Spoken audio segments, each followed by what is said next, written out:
All right, Jamie, thanks for that from Mystic. All right, let's get to Bridgeport, a little further down, and we are talking to Mayor Bill Finch, who is on the phone with us. Good morning, Mayor. How are you holding up? We're holding up okay, Kristen. Good morning to you and Chris. Good morning. What's going on there?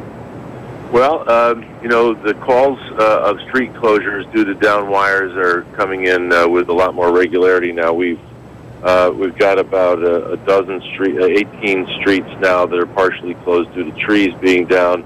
8 of those are including wires, so we see that pattern escalating, and we anticipate it's going to continue escalating.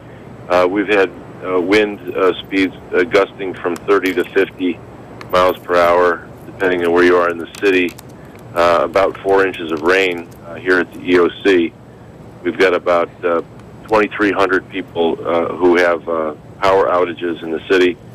And I think a good number for us, we felt good about this number, 700 people have taken shelter in our 2 city-sponsored shelters with the Red Cross. That's the most number of people we've ever sheltered before, and I think it's really due to the fact that our police and fire got out and knocked on doors and told people how dangerous it will be to be in these low-lying areas. So that's where we are right now. It's very, very quiet in terms of our emergency call center. You know, some burglary alarms went off due to the wind, and everybody is heeding the warnings, and they're staying inside and off the streets, and we hope that everyone continues to stay inside because that's where they're safe. Yeah, Mayor, were these evacuations mandatory, or were these just strong suggestions to leave and head to a shelter? Well, we started early in the morning yesterday, Chris, with strong suggestions and recommendations and knocking on doors with the police and firemen. And then during the day, somewhere around late afternoon, around 5, I believe it was, we made it mandatory.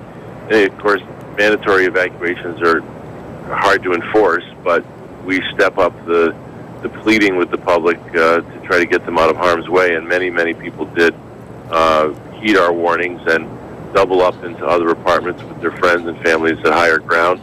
And then, like I said, the large number at the 2 shelters. So we're gratified. We think that our hard work paid off in getting people out of harm's way.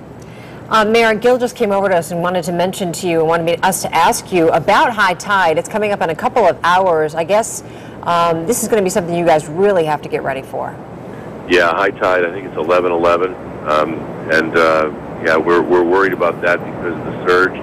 I was listening to, I believe it was Gil or possibly one of the other meteorologists was talking about when the storm is off of Virginia, it already had caused a 2-foot rise in some parts of the metro New York water level. So these storms are just so enormously powerful, and we're so subject to the water here being a coastal community like New Haven. You know, we love being around the water most every day, every year, but except for right now, perhaps. Yes. Yeah, except for right now. Yeah. Mayor, driving through, you see all the billboards really have been taken off of 95 in that area, and obviously, you know, when the tornado came through last year in Bridgeport, that was a major concern. One of those came flying down.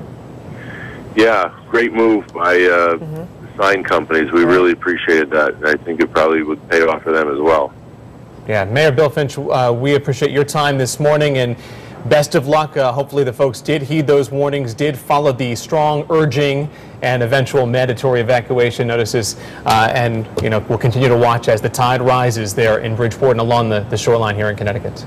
And we'll be here in the Emergency Operations Center all day and be willing to answer all your questions. And thank you very, very much to News 8 for helping to get this information out to people, because it's really a joint effort by you and the government. Excellent. Thank you, Mayor.